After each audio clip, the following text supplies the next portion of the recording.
Добро вечер, драги приятели, гостове от сега по-нататък. Повече ще бидат моите обращения преко видео, отколко са описувани. И че така ми е по-лесно. Вечер аз искам да поразговарям с вас, по-добро да анализирам глобалната политическата ситуация, която е нормално такива мъдрост в целия свет, па и кай нас. Трагикомично се появи една изява, морам да се насмам простите, на новият председател на САД, на Джо Байден, който му се заканува на руският председател или председател на Руската федерация Владимир Путин, веднъж да го пусти на вълни и неговите привързаници в затвор. Се запрашам, ой човек, дали залутва във времето, дали американците отидат толкова напред да го ставили в машина, която е пътувана из времето. Само да се подсетим, за време на председателската кампания, неговият противник на Доналд Трамп го нарекуваше Джордж, мислейки на Джордж Буш по-малият. Не знам с кой памет общия САД, нямам нищо лично против Байден, но ставяйки личност на 78 години за пръв председателски мандат, личност, коя веќе склероза се го фаќа, то зборува дека САД се подготвува за война. Но дали това ќе биде война со Кина и со Русија, времето ќе покаже. Иначе, денови се появи, моментално ми погледав на веб трибуните на српски портал, каде Виктор Барнец, иначко воен колумниста на Русија, од Русија мислам, кажува дека кога би дошло до нуклеарна војна, дека Русија или не би гаѓала прво Белата куќа, Пентагон и така натаму, но прво би страдале базите, самојните бази на САД, што значи тука би прво настрадала Германија, Турција, Романија и Полска, не знам дали имат нуклеарни бази. Мислам, бази со нуклеарно оружје зборувам. Но ја тука не се сложувам со Виктор Барнец. Во случај на војна меѓу САД и Русија, сосема друго сценарио ќе се одвија. Моите анализи зборуваат сосема други работи, веќе 7 некои работи познавам. А иначе ова закана на Бајден е трагикомично од друга работа. Тоа е некој кој е веќе воен колапс, економски воен, и да покаже на светот дека уште сме јаки. И малко комично дело, премногу комично да и се закануваш на Русија, која е воено посилна од тебе. Мислам, покажам да не ме разберете. Нисам руски човек, нити американски, објективно ме кажувам.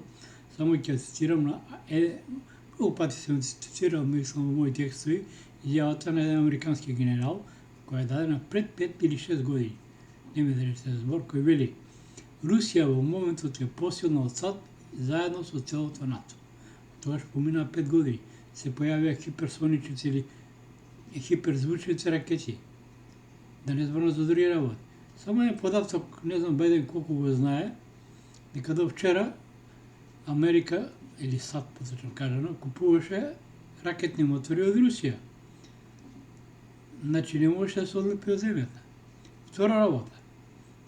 За време на Трамп, значи мислам на првнешно председател Доналд Трамп, САД со Русија склучи договор вреден 4,5 милиарди за купување на вселенска опрема од Руската федерација.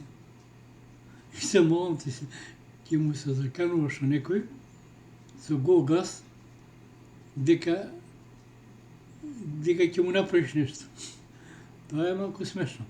А втора работа, која што кажав, јас опште не сум со Виктор Барнец, кој е некој воен колумниста од Русија, кој вели дека прво ќе бидат нападнати базите. Не е точно тоа. Русија има многу подобар план, ево тоа, и затоа САД никогаш нема да се осмели да ја нападне, бидејќи во случај на напад, кој што кажа во минатото видео, се смени законот во Русија, значи Русија може превентивно да делува. До сега председателот на Руската федерација Владимир Путин таа можност се немаше, што значи дека превентива што прво ќе се уништат сателитите. Зашто го велам тоа? Малку мене од вас знаат дека Русија има уште пред 10 години од тогаш праќа сателити во орбитата на Земјата, но така наречени сателити спанковци што спијат, значи ќе ги разбудат, а тие сателити се наменети за уништување на други сателити. И не е исклучено некој ден да има и нуклеарно полнење. Втора работа, во моментот војската, значи во Руската Федерација добива С-500. Тоа е противракетни противвоздушно оружје, значи кој може да гаѓа сателити. Значи не само авиони орбитата, и сателити. А Жириновски, иначе не пратеник од думата, изјави уште пред 2 години дека освен С-500 русите веќе имат и С-700. Сам како аналитичар, новин аналитик, се прашувам кои се можности и патек на тој. А американците не може да нападнат таму кај што има С-400 или С-300. А камоли С-500, тоа е нелогична работа. Него Бајден е донесен за конфликт со Кина. Они се свесни дека со Русија не можат, а Бајден, што е најинтересно, рекол донесе со помош на Кина, но донесе за конфликт токму со Кина. Значи тоа е многу погрешна инвестиција на Кина. Она мора да влезе, бидејќи во последно време сите американски аналитичари повеќе не кажува дека Русија е непријател број 1, него е Кина, бидејќи економски ги уништи, а со короната они сами се уништија, бидејќи тоа беше дел на длабоката држава и на Кина. Трамп беше во право кога збореше дека позади коронавирусот, но Русија и тоа одговараше, бидејќи го знаеше тоа и веќе имаше подготвено вакцини и лекови. Ја го тоа знаев, кога објавив јавно, веднаш по една недела после тоа, они кажа дека од јуни почнуваат наводно тек испитувањето на вакцината. И некој денове заврши масовната вакцинација во Русија и средните училишта се отварат повторно, значи сепак нивната вакцина е безбедна и они не ја препорачуваат на хронично болните и постарите личности од 60 години.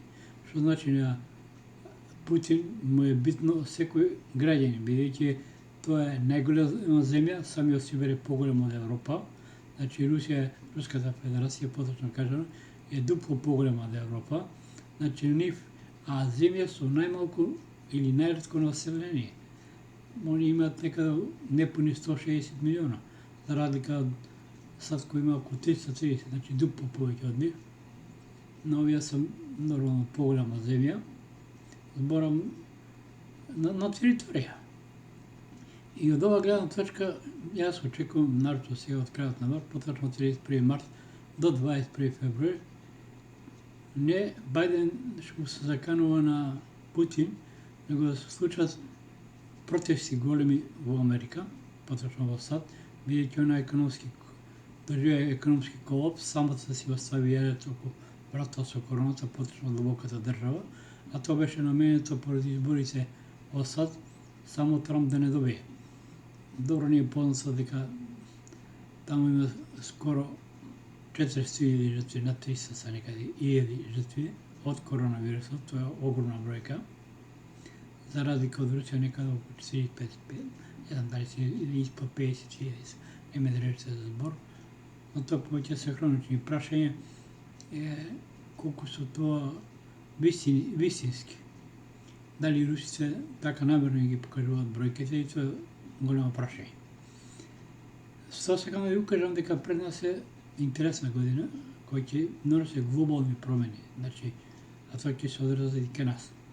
Прва работа излезе од Руската амбасада во Македонија, кажува дека Тирана, само не сеќам добро, не ме држите збор, дали протерала рускиот амбасадор од Тирана или руски дипломат, не сум сигурен, не забележа баш убаво, но исто така во таа изјава на амбасадата се зборува дека на Албанија ќе биде врат соодветно Русија ќе го врати ово. Што значи тоа? Албанците треба да се откажат веќе од Косово и не да Боже да започнат некој конфликт, ќе бидат смачкани. Зашто? Турција се подготвува исто за да влезе поточно на војна со Грција. Русија ќе ја пушти до одреден момент, додека не помине на православниот дел или егејскиот дел на Македонија. А за тоа време Бајден, поточно Бајден е немоќен, он е кој една куклена, во еден куклен театар, колку кукла кој го влечат на конци, бидејќи сепак човекот е возрастен, не да не е паметен, али сепак кој ќе почне скалероза и памтенето се напушта, треба да си мирно да си уживаш у пензија, сепак ти на 78 години прв пат некој да станеш председател, тоа е трагикомично, особено за голема држава. Сакам да ви кажам дека престојат големи промени, на албанците и порачам да си седат мирни, да не глумат, да не кажам погрешно, да не ме сватат, бидејќи престои голема опасност. Ќе бидат подлажени, ќе станат, но овој пат ќе бидат истребени. Зошто? Бидејќи албанците немаат никој, освен до некаде Македонија што им помогне. Околу себе имаат, значи, православни држави. Тоа се Србија, тоа е Македонија, тоа е Грција. А русите стоат позади Србија, да се разбереме, без разлика што е Вучич западен човек, али не смее ништо да потпише и треба да знаат албанците дека Косово нема теорија да биде примен во Обединетите нации, од причина што е Русија постојана членка, тоа и Кина. Значи, за да бидеш примен, треба прво да одобрат од 4 постојани членки, па тек тогаш. Значи, престојат интересни моменти, малку трагикомично и се овие изјавите на Бајден, а нашите портали ги пренесуваат како многу сериозни. Мислам, тоа е повеќе комични и да се направи слика пред светот дека ете сад е се уште јак. Но сад е во еден голем економски и воен колапс. Нормално кога економијата ти отиде на колапс, одавно се печати без покритие како и еврото и така натаму. Единствено можеби стабилна валута до сега е швајцарскиот франак, кој тоа е голямо прашање, но најсигурна работа тоа е златото. Затоа Русија во последните 2-3 години имаше забрана за извоз на злато. И еден податок може би не се го даде. Например, рудниците сад има многу малку ураниум. И затоа оно сакаше да го нападне Иран, а Иран е богат со ураниум.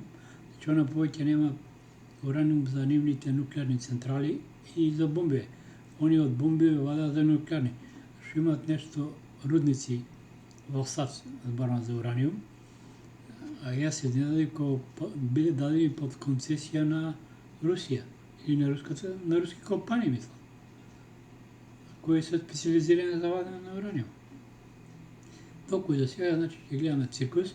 Инаку, мора да напомнам дека сега од крајот на јануари, значи од 31 до 21 февруари, очекувам големи процеси во Македонија.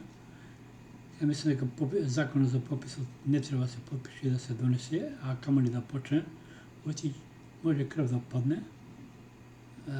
Подобро е да се гази топката, да помине пандемијата и нормален закон за попис да се донесе. Тоа е мој совет. И како сакате правите. Драги пријатели, ви посакувам добра ноќ, добар сон и памет во глава. И мислите со своја глава. Не ги слушайте вашите лидери. Зашто ќе ве забават. Тие се само исто ко Бајден, кукли во некој куклен театар. Ништо повеќе.